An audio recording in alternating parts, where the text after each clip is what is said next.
పొంగులేటిపై వస్తున్నటువంటి ఆరోపణలు సవాలు చేశారు పిసిసి చీఫ్. ఆధారాలుంటే తప్పకుండా చర్యలు తీసుకుంటామంటున్నారు ఆయన. అయితే పొంగులేటిపై చర్చకు సవాల్ విసురుతున్నానని చెప్పి పిసిసి చీఫ్ అనడం షాకింగ్ గురి చేసింది. అటు ఆరోపణలు చేసే వాళ్ళు ఆధారాలతో గాంధీ భవన్కి రండి అంటున్నారు పిసిసి. ఇటు బట్ట కాల్చి మీద వేస్తామంటే కుదరదు. గత 10 ఏళ్లలో మంత్రులు చాలా దోచుకున్నారు. అప్పుడు జేబులు నింపుకొని ఇప్పుడు మాపై విమర్శలు చేస్తారా? ఆనాటి దోపిడీ గురించి ఎవరో కాదు, స్వయంగా ఆ పార్టీలో పనిచేసినటువంటి వ్యక్తి, ఆ కుటుంబానికి దగ్గరగా ఆ కుటుంబంలో ఒకరైన వ్యక్తి కవిత చెప్తోంది. నాసిరకం ప్రాజెక్టులు కట్టి అవినీతికి పాల్పడ్డారు గత ప్రభుత్వ పాలకులు. నాదర్గుల్లో పొంగులేటి భూ ఆక్రమణలపై పాల్పడ్డారని బీఆర్ఎస్ ఆరోపిస్తూ ఉంటే బీఆర్ఎస్ ఆరోపణలు కౌంటర్ ఇచ్చారు పిసిసి చీఫ్. ఒకసారి పిసిసి చీఫ్ మహేష్ కుమార్ గారు మాట్లాడుకొచ్చారు. ఆయన ఏం మాట్లాడారో చూద్దాం. విచ్చలివిడిగా మా అన్న, మా బావ, మా ఇంకో అన్న దోచుకున్నారనే మాట చెప్తా ఉన్నారు. ప్రజలకు అర్థమైంది ఇది. ఇప్పుడు మీరు దోపిడీ చేశారు, ప్రాజెక్టుల పేరిట నాసిరకం ప్రాజెక్టు కట్టి ప్రజా సొత్తు దుర్వినియోగం చేశారు కాబట్టి ఇలా కాళేశ్వరం ప్రాజెక్టు బీటలు పారుతూ ఉంది. ఇలా నాగార్జున సాగర్ చూసినా, నిజాం సాగర్ చూసినా, పోచంపట్ ప్రాజెక్టు చూసినా, ఇప్పుడు వాళ్ళు అంత పెద్ద ప్రాజెక్టు కట్టి ఎలాడికి ఒక గీత కూడా పడినట్టు సందర్భం. మీరు కట్టిన ప్రాజెక్టు 3 ఏళ్లకే బీటలు పారుతుందంటే మీరు ఏ రకంగా జేబులు నింపుకున్నారో అర్థమవుతా ఉంది. మీరు జేబులు నింపుకొని మీరు విచ్చలవిడిగా అవినీతి చేసి ప్రజా సొత్తుని విచ్చలవిడిగా దోచుకొని ఆర్థిక విధ్వంసం వచ్చిన మీరు ఇలా మీ మీద దృష్టి నుంచి మళ్లించడానికి పొంగులేటి మీదనో ఇంకేతర మంత్రుల మీద విమర్శ చేస్తూ ఉన్నారు. ఎస్, నేను ఛాలెంజ్ చేస్తా ఉన్నా. పొంగులేటి మీద వచ్చిన విమర్శ మీరు మీ దగ్గర ఆధారాలు ఉంటే రండి, చర్చిద్దాం. కాంగ్రెస్ పార్టీ అన్నిటికీ కూడా పారదర్శకంగా పోవాలనే ఉద్దేశంతో ఉంది. మీరు మీ దగ్గర ఆధారాలు లేవు, ఊరికే బట్టగాల్సి మీదనేస్తాం, బదనాం చేస్తానంటే ఆ బదనాంలో మీరేదో తప్పించుకునే ప్రయత్నం చేస్తే అది కాదు. నాగార్ దుర్గారు అదేంటి ఆ భూములు అనమాట. నాదర్గోల్ భూముల విషయంలో జరిగినటువంటి కార్యక్రమాలను కూడా టీఆర్ఎస్ నుండి జరిగినాయి. ఇది వాస్తవం, ఇది ఫ్యాక్ట్. ఇది కళ్ళ ముందు ఉంది. మీకు టీఆర్ఎస్ హయాంలోనే జరిగినాయి. ఇవాళ మా మీద నిందలిస్తున్నట్ట. మీరు కబ్జాకు ప్రయత్నం చేశారు, మీరు దాన్ని కబలించేందుకు ప్రయత్నం చేశారు. మీరు ఆన్ రికార్డ్ పేపర్ మీద ఉన్నటువంటి సందర్భము ఇలా మా మీద బట్టగాల్సి చేస్తా అంటే ఎట్లా అవుతుంది? నిన్న పొంగులేటి గారు అన్ని రకాలుగా వివరణ ఇచ్చారు. నేను రెడీగా ఉన్నానని మాట చెప్పడం జరిగింది. చర్చకు సిద్ధమన్నారు, ఎంక్వైరీకి సిద్ధమన్నారు. ఇంకేం కావాలి? మీరు రండి, మరి మీద ఆధారాలు ఉంటే రండి, గాంధీ భవన్ తీసుకురండి, ఆధారాలు మాకు ఇవ్వండి. డెఫినెట్గా మేము దాని మీద తదుపరి చర్యలు ఉంటాయి. మీరు ఏ ఆధారం లేకుండా నిందలేస్తాము, పత్రిక వాళ్ళు ఉన్నారు, మీడియా ఉంది కాబట్టి మేము అన్నది రాస్తారు కాబట్టి ఇదేదో ప్రజలు నమ్ముతారు అనుకుంటే అది పిస్తనం అవుతుంది. ప్రజాస్వామ్యంలో పసవు ఉంటే ఆరోపణ చేయండి, ఆరోపణలో వాస్తవం ఉంటే డెఫినెట్గా మేము దాన్ని స్వీకరిస్తాము. ఊరికే మంత్రుల్ని బదనాం చేస్తాం, ముఖ్యమంత్రులు బదనాం చేస్తాం అనేటువంటి కార్యక్రమం ప్రజలు గ్రహిస్తూ ఉన్నారు. మీరు ఎన్ని చేసినా ప్రజలు దీన్ని విశ్వసించే పరిస్థితులు ఎదుగుతూ ఉన్నారు. రైట్. సో ఇది మహేష్ కుమార్ గారు మాట్లాడిన మాట. మాపై, మా మంత్రిపై బురద చల్దామంటే ఊరుకో, నిజంగా ఆధారం లేదంటే తీసుకురండి, చర్చించుకుందాం. ఇది అంతా కూడా ఓపెన్ ప్లాట్ఫామ్ అన్నట్టుగా మహేష్ కుమార్ గారు మాట్లాడుతున్నారు. సో పొంగులేటి అవినీతికి పాల్పడ్డారా లేదా అనేది విచారణ చేస్తాం, సిబిసిఐడి ఎంక్వైరీ చేస్తామన్న అసెంబ్లీలో మాట్లాడిన ముఖ్యమంత్రి, పొంగులేటిపైనే కాదు గత ప్రభుత్వంలో ఉన్న క్రషర్లపై కూడా ఎంక్వైరీ చేద్దామన్న ముఖ్యమంత్రి సడన్గా ఆ డైవర్షన్లో భాగంగానే గాంధీ భవన్కి రండి, ఆధారాలు సమర్పించండి అంటున్నారా? నిజంగా ఇనిషియేట్ చేస్తారా సిబిసిఐడి ఎంక్వైరీకి? గంగుల కమలాకర్ పైన, బద్రాజు రవిచంద్ర పైన కూడా చేద్దామని మాట్లాడుకొచ్చిన ముఖ్యమంత్రి సడన్గా ఇప్పుడు పిసిసి అధ్యక్షుడితో రండి ఆధారాలు చూపించమని డైవర్షన్ అనుకోవాలా? ఏం జరుగుతుందో చూడాలి. మా ప్రతినిధి శ్రీధర్ సిద్ధంగా ఉన్నారు లైవ్లో. శ్రీధర్, సో మహేష్ కుమార్ గౌడ్ రండి ఆధారాలతో సహా గాంధీ భవన్లో చర్చిద్దాం, ఇట్స్ ఓపెన్ ప్లాట్ఫామ్ అంటూ చెప్తున్నారు ఆయన. సో పొంగులేటి అటువంటి అవినీతికి పాల్పడలేదని బురద జల్లి మీరేస్తామంటే మేము ఊరుకోమనే రకం కూడా మాట్లాడుతున్నారు. సో సిబిసిఐడి ఎంక్వైరీ ఎక్కడికి వెళ్ళింది, మళ్ళీ ఆధారాలు తీసుకురావడం ఎందుకు అడుగుతున్నారు? బీఆర్ఎస్ పార్టీ చేసేటువంటి ఆరోపణలు బలంగా పబ్లిక్లోకి వెళ్తున్నాయనే రకంగా డైవర్షన్ పాలిటిక్స్ అనుకోవాలా, లేదు బీఆర్ఎస్ పార్టీకి కౌంటర్ అటాక్ని ఎలా చూడాలి? డెఫినెట్గా మన ఒకవైపు కాంగ్రెస్ ప్రభుత్వానికి కూడా అటు పొంగులేటి మీద వస్తున్నటువంటి భూ అంశానికి సంబంధించినటువంటి ఆరోపణలు ఏవైతున్నాయో ప్రభుత్వాన్ని మొత్తానికి కూడా కొంత ఇరుకాటను పెడుతున్నటువంటి పరిస్థితి వచ్చింది. ఎందుకంటే పొంగులేటి విషయంలో ఒక్కసారి కాదు, పదే ఎప్పుడైతే పొంగులేటి మంత్రి పదవి తను మంత్రి అయ్యారు అప్పటి నుంచి కూడా ఇటువంటి ఆరోపణలు ఎప్పటికప్పుడు కూడా ఆయన మీద కొన్ని విషయాల పట్ల కూడా బీఆర్ఎస్ ఆరోపణలు చేయడమే కాకుండా వాటికి సంబంధించి కూడా విమర్శలు చేస్తొస్తుంది. అటువంటి తరుణంలో అసలు ఇప్పుడున్నటువంటి పరిస్థితుల్లో నాదర్గుల్ భూ అంశంలో కానివ్వండి, ఇటీవల అసెంబ్లీ జరుగుతుండగా అటు బీఆర్ఎస్ నేతలు చేసినటువంటి క్రషర్, అటు క్రషర్ కొత్వాల్గూడకు సంబంధించినటువంటి అంశంలో క్రషర్లో కూడా పొంగులేటి అక్కడ ఉన్నటువంటి పరిసర ప్రాంతాల్లో క్రషర్ మిషన్ ఆయనదే జరుగుతుంది, అక్కడ వనరులను కూడా దోచుకుంటున్నారంటూ కూడా పెద్ద ఎత్తున కూడా ఆయన పైన ఆరోపణలు చేశారు. అప్పుడు కూడా సిబిసిఐడి ఎంక్వైరీ ఇస్తామని ముఖ్యమంత్రి అసెంబ్లీ వేదిక ప్రకటించారు. అయినప్పటికీ కూడా కొత్తగా నాదర్గుల్లో 7,000 కోట్లకు సంబంధించినటువంటి భూ కుంభకోణంలో పొంగులేటి ఉన్నారని చెప్పి కూడా పెద్ద ఎత్తున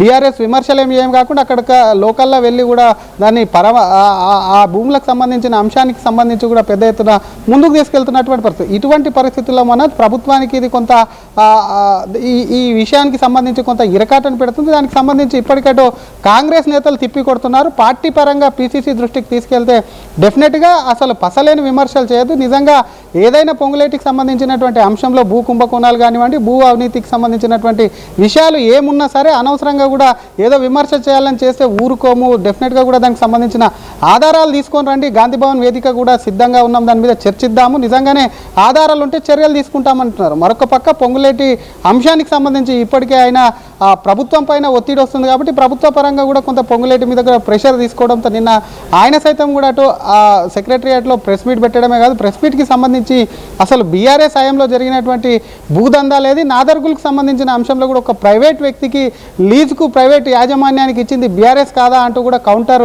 అటాక్ చేయడమే కాకుండా గతంలో తన పార్టీలో ఉన్నప్పుడు తన బీఆర్ఎస్ నేతలు కూడా మోచేతి నీళ్ళ దగ్గర ఇప్పుడు కావాలని తన మీద కక్ష కడుతున్నారు. కాబట్టి ఇటువంటి ఆరోపణలకు ఎక్కడ కూడా భయపడేది లేదు. వారు సొంత కరపత్రమైనటువంటి పత్రిక ద్వారా కూడా ఈ ఆరోపణలు చేస్తే ఎట్టి పరిస్థితుల్లో వాటిని ఉపేక్షించలేదు. బీఆర్ఎస్ నేతలకు తగిన బుద్ధి చెప్తామంటూ పొంగులేటి చెప్పడం, తాజాగా ఎపిసోడ్కు సంబంధించి ఈరోజు పీసీసీ స్పందించడం, ఇదంతా చూస్తే మనం డెఫినెట్గా అటు పార్టీకి డ్యామేజ్ అవుతుంది, ఇంకోవైపు ప్రభుత్వానికి కూడా కొంత డ్యామేజ్. మీ దగ్గర మళ్ళీ వస్తాను. ఒకసారి ఈ ఎగ్జాక్ట్ పీసీసీ అధ్యక్షుడు మహేష్ కుమార్ గౌడ్ కౌంటర్ కి సవాల్ కి హరీష్ రావు కూడా రియాక్ట్ అయ్యారు. హరీష్ రావు పొంగులేటి వ్యవహారంపై మాట్లాడుకొచ్చారు. హరీష్ రావు ఏం మాట్లాడారో చూద్దాం. వైపు మస్జిదు, చర్చు, అంత పవిత్రమైనటువంటి సెక్రటరియట్ లో కూర్చొని నిజాలు దాచి అబద్ధాలు మాత్రమే మాట్లాడాడు ఆ పొగరులేటి మంత్రి. నిన్న ఆయన ఫ్రస్ట్రేషన్ చూస్తా ఉంటే, ఆయన బూతులు మాట్లాడే విధానం చూస్తా ఉంటే ఎంత డిఫెన్స్ లో పడ్డాడో స్పష్టంగా రాష్ట్ర ప్రజలకు అర్థమైంది. సరకు లేనప్పుడు, సమాధానం లేనప్పుడు తిట్లకు ఎత్తుకుంటారు. నిన్న ఆయన చెప్పిన కథలు, ఆయన మాట్లాడినటువంటి భాష, ఆయన బాడీ లాంగ్వేజు, ఆయన ఎంత డిఫెన్స్ లో పడ్డాడో రాష్ట్ర ప్రజలందరూ కూడా గమనించారు. సమాధానం లేదు గనుకనే నువ్వు తిట్ల రాగాన్ని అందుకున్నావు. ఇలా ఈ పొగరులేటి ఒక రాష్ట్ర మంత్రిగా కాకుండా రాఘవ కన్స్ట్రక్షన్ అధినేతగా మాట్లాడినట్టుగా ఆయన మాటలు ఉన్నాయి. ఎంతసేపు సంస్థను కాపాడుకోవాలి, కొడుకును కాపాడుకోవాలి, గొంతు జించుకోనో, తిట్లదండం అందుకోనో, పిట్టకథలు చెప్పో దాని నుంచి బయటపడాలనే ప్రయత్నం తాపత్రయపడ్డట్టుగా స్పష్టంగా కనబడ్డది. ఆయన ఎంత ఆయాసపడ్డాడో మనం చూసాం. చాలా ఆయాసపడ్డాడు. అంటే నేనొక్కడే అవినీతి పరుణ్ణి కాదు, నా సహచర మంత్రులందరూ కూడా అవినీతి పరులే అని పాపం వాళ్ళందరినీ కూడా తన కంటిన బురద వాళ్ళందరికీ అంటించే ప్రయత్నం చేశాడు. జూపల్లి కృష్ణారావు గారి కుంభకోణాన్ని ఆయనే బయటపెట్టాడు. ముఖ్యమంత్రి కుటుంబ సభ్యుల టెండర్ల కుంభకోణాన్ని ఆయనే బయటపెట్టుకున్నాడు. బట్టి విక్రమార్క గారి ఆర్థిక శాఖలో బిల్లులు ఇవ్వడానికి పర్సంటేజీల కుంభకోణాన్ని ఆయనే గుర్తు చేశాడు. అంటే ఈ రాష్ట్రంలో జరుగుతున్న అవినీతి కుంభకోణాల చిట్టా చదివి, అరే నన్ను ఒక్కనే కాదు నా చుట్టూ ఉండే మంత్రుల కుంభకోణాలను కూడా రాష్ట్ర ప్రజలకు చెప్పే ప్రయత్నం చేసినాడు. అంటే ఆయన తాపత్రయము, ఆయన ప్రయాస అంతా కూడా నేనొక్కనే కుంభకోణాలు చేయలేదు, నేనొక్కనే అవినీతి పరుణ్ణి కాదు, రాష్ట్ర కేబినెట్ లో చాలా మంది ఉన్నారని తన బురద అందరికీ అంటించే ప్రయత్నం చేసినట్టుగా నిన్న ఆయన ప్రయత్నం కనబడ్డది. ఇవాళ నిన్నటి ప్రెస్ మీట్తో రాష్ట్ర ప్రజలకు ఒకటైతే అర్థమైంది, ఆయన పొంగులేటి కాదు పొంగు లూటి అనేటువంటి విషయం చెప్పకనే చెప్పిండు నిన్న. ఇప్పుడు ఇష్యూ సింపుల్ బై, ఇవాళ క్రషర్కు సంబంధించి శాసనసభలో స్వయంగా రాష్ట్ర ముఖ్యమంత్రి చెప్పిండు. ఏం చెప్పిండు ముఖ్యమంత్రి? అరే మా మంత్రి గారి కంపెనీ రాఘవ కన్స్ట్రక్షన్ లో జరిగిన అవినీతిని, అవకతవకల్ని మా అధికారులే గుర్తుపట్టారు, మీరేం బయటకు తీయలే ప్రతిపక్షము, మా అధికారులు మేమే గుర్తుపట్టినాం, మేమే పెనాల్టీ వేసినాం, మేమే పైసలు కట్టించినామని. రైట్, ఇది మాజీ మంత్రి హరీష్ రావు మాట్లాడుతున్న మాట. సెక్రటరియట్ వేదికగా పొంగులేటి కాదు పొంగు లూటి, తనకంటిన బురదని ఇతర మంత్రులు కూడా అంటించే ప్రయత్నం చేశాడు. మంత్రి జూపాలి కృష్ణారావు కూడా పేరు ప్రస్తావిస్తూ ఆయన విషయంలో కూడా కొన్ని కీలక వ్యాఖ్యలు చేశాడని చెప్పి పొంగులేటి ప్రెస్ మీట్ పైన సంచలన వ్యాఖ్యలు చేశారు మాజీ మంత్రి హరీష్ రావు. సో శ్రీధర్, ఇటు ఇంకా రచ్చలేపే అవకాశం ఉంది, బీఆర్ఎస్ పార్టీ కూడా ఈ సవాల్ని స్వీకరించే అవకాశం ఉంది. యాజ్ ఆఫ్ నౌ ఇంకా మహేష్ కుమార్ గౌడ్ వ్యాఖ్యలపైన కౌంటర్ ఇవ్వకపోయినా పొంగులేటిపై మాత్రం చాలా సీరియస్గా ఉన్నట్టు అర్థమవుతోంది. సో పొంగులేటి వ్యవహారానిపైన ఇటు బీఆర్ఎస్ పార్టీ వదిలే ప్రసక్తి లేదు. తన కుమారుడిని ఆయన ఒక మంత్రిలా కాదు రాఘవ కన్స్ట్రక్షన్ అధినేతలా మాట్లాడుకొచ్చారంటూ కూడా మాట్లాడుకొచ్చారు మాజీ మంత్రి హరీష్ రావు. ఇంకా ఎంతవరకు వెళ్ళొచ్చు పొంగులేటి అంశం? దీనిపైన కాంగ్రెస్ పార్టీ ఎంత సిద్ధశుద్ధితో ఉంది? నిజంగా సిబిసిఐడి ఎంక్వైరీ వరకు వెళ్తుందా? డెఫినెట్గా మనోజ్, అటు పార్టీ సీరియస్గా ఉంది కాబట్టి ముందు అసెంబ్లీ వేదిక కూడా ఒకవైపు సిబిసిఐడి ఎంక్వైరీ అని చెప్పి సాక్షాత్తుగా ముఖ్యమంత్రి ప్రకటించడమే కాకుండా పీసీసీ వ్యాఖ్యలు, ఈరోజు నిశ్చితంగా పీసీసీ వ్యాఖ్యలు గమనిస్తే మాత్రం పార్టీకి సంబంధించినటువంటి అంశం ఏదైతుందో పార్టీకి సంబంధించినటువంటి అంశంలో కూడా కొంత పార్టీకి ఇబ్బంది కలిగించే విధంగా ఉంటే డెఫినెట్గా ఆధారాలు చూపిస్తే చర్యలు తీసుకునేందుకు సిద్ధంగా ఉన్నాయన్న సంకేతాలు ఏవైతే ఉందో అది పార్టీ పైనుంచి కూడా కొంత ఆర్డర్స్ వచ్చినాయని చెప్పి వచ్చి ఉండొచ్చు అని చెప్పి కూడా కొంత చర్చ పార్టీలో అయితే జరుగుతున్నటువంటి సందర్భం అయితే ఉంది. ఇంకో పక్క అటు బీఆర్ఎస్ నిన్న మంత్రి పొంగులేటి శ్రీనివాసరెడ్డి సెక్రటరియట్ వేదికగా మాట్లాడతాను పొంగు లేటి కాదు పొంగు లూటి అంటూ మాట్లాడడం ఏదైతే ఉందో అది దానిపైన కూడా కొంత కౌంటర్ ఇచ్చినటువంటి దానికి అక్కడ వచ్చేదే కాకుండా బీఆర్ఎస్ సంబంధించినటువంటి హరీష్ రావు సైతం కూడా ఈ విషయాన్ని మళ్ళీ ప్రస్తావించడం, తానే కాదు తాను బురద పూసుకోవడం కాదు ఇతర మంత్రులకు సైతం కూడా సహచర మంత్రులకు సంబంధించి కూడా ప్రెస్ మీట్లో కూర్చున్నటువంటి మంత్రులకు కూడా బురద పూసేటువంటి ప్రయత్నం చేశారు. డెఫినెట్గా కూడా పొంగు లేటికి సంబంధించినటువంటి అంశంలో కూడా బీఆర్ఎస్ ఆయన సీరియస్గా ఉండడమే కాకుండా ఆయన ఎంత కవర్ చేసుకునే ప్రయత్నం చేసినప్పటికీ ఆయన టెన్షన్గా అనిపిస్తుంది, ఆయన చెప్పడంలో కూడా కొంత ఇబ్బందికరంగా ఉంది అని చెప్పి కూడా హరీష్ రావు మాట్లాడుతున్నారు. కాబట్టి ఇంకోవైపు అటు పీసీసీ చేసినటువంటి వ్యాఖ్యలు ఏవైతే ఉన్నాయో దాని మీద ప్రస్తుత విషయానికి స్పందించకపోయినప్పటికీ డెఫినెట్గా బీఆర్ఎస్ అటు పొంగులేటి రాఘవ కన్స్ట్రక్షన్ కానివ్వండి, ఆయనకు సంబంధించిన కంపెనీలు ఏవైతే ఉన్నాయో అది భూ విషయం కానివ్వండి, క్రషర్ సంబంధించిన అంశంలో కానీ ఇతర కాంట్రాక్టుల విషయం కానీ ఒక్కొక్కటిగా ముందు నుంచి కూడా పొంగులేటి మీద ఆరోపణలు చేస్తూ వస్తుంది. ఎక్కడికక్కడ ప్రభుత్వంలో ఉన్నటువంటి మంత్రి అటు తనకు సంబంధించినటువంటి కంపెనీ పేరుతో కాంట్రాక్టులు తీసుకొని ఈ అంశాలు అయితే ఏదైతే ఉందో అదే కాకుండా ఇప్పుడు తాజాగా కూడా నాదర్గులు భూముల విషయం కానీ క్రషర్కు సంబంధించినటువంటి అంశం కానీ డెఫినెట్గా బీఆర్ఎస్ మరింత కూడా కొంత ఆధారాలు సేకరించే పనిలో పడవచ్చు అని చెప్పొచ్చు. దాని విషయంలో కాంగ్రెస్ కూడా ఎప్పటికప్పుడు కూడా అటు బీఆర్ఎస్ నేతలు చేస్తున్నటువంటి విమర్శలను తిప్పికొట్టే పనిలో ఉంది. ఏదేమైనప్పటికీ అటు పొంగులేటి అంశం కూడా కాంగ్రెస్ కొంత ఇరకాటంలో పెట్టే అంశం అని చెప్పొచ్చు మనోజ్. Thank you Sridhar. మొత్తంగా మహేష్ కుమార్ గౌడ్ పొంగులేటి విషయం పైన సవాల్ చేశారు బీఆర్ఎస్ పార్టీని. బీఆర్ఎస్ పార్టీ పొంగులేటి అవినీతి పడని, పొంగులేటి భూ కబ్జాలు చేశారని, పొంగులేటి విషయం పైన రకరకాల ఆరోపణలు చేస్తుంటే ఆధారాలు ఉంటే తీసుకురండి, ఇట్స్ ఓపెన్ ప్లాట్ఫామ్ అంటూ సవాల్ చేశారు. మీరు బురద చల్లితే మేము దాన్ని తీసేసుకోవడానికి దాన్ని కడుక్కోవడానికి అనుకుంటే పొరపాటే. గత ప్రభుత్వంలో ఎటువంటి అవినీతి జరిగింది, మంత్రులు ఎంతలా దోచుకున్నారనేది మీ పార్టీలో మీ కుటుంబంలో వ్యక్తి చెప్పుకొచ్చారని చెప్పి కవిత పేరు ఉద్దేశిస్తూ కూడా మహేష్ కుమార్ గౌడ్ మాట్లాడుకొచ్చారు.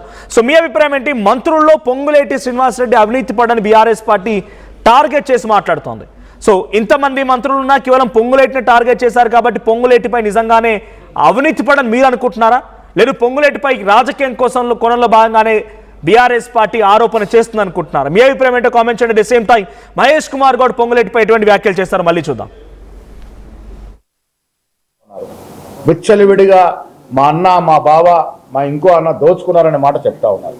ప్రజలకు అర్థమైంది ఇది. ఇప్పుడు మీరు దోపిడీ చేశారు, ప్రాజెక్టుల పేరిట నాసిరకం ప్రాజెక్టు కట్టి ప్రజా సొత్తు దుర్వినియోగం చేశారు కాబట్టి ఇలా కాళేశ్వరం ప్రాజెక్టు బీటలు పారుతూ ఉంది.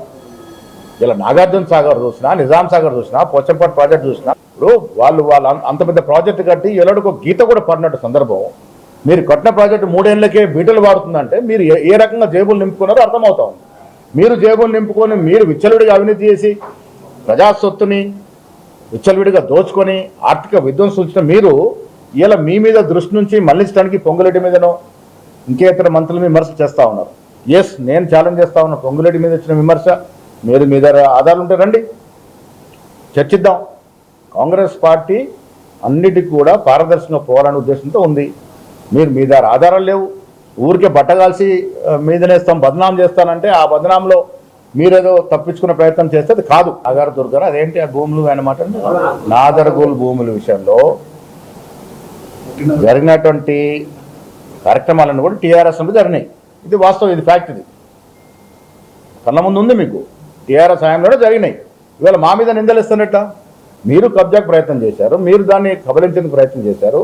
మీరు ఆన్ రికార్డ్ పేపర్ మీద ఉన్నటువంటి సందర్భము ఇవాళ మా మీద బట్టగాల్సి చేస్తా అంటే ఎట్లా అవుతుంది?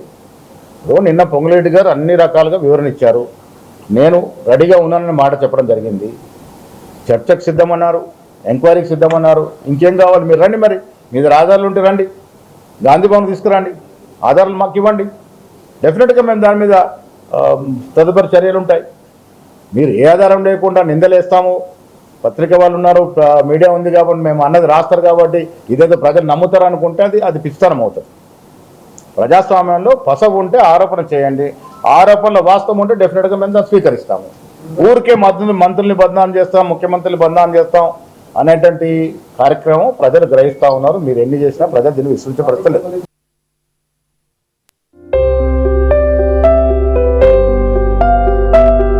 చిన్న చిన్న ఆనందాలు 35 ఏళ్లుగా నా జీవితంలో లేవు. 35 ఏళ్లుగా నేను డైపర్లలో బ్రతికాను.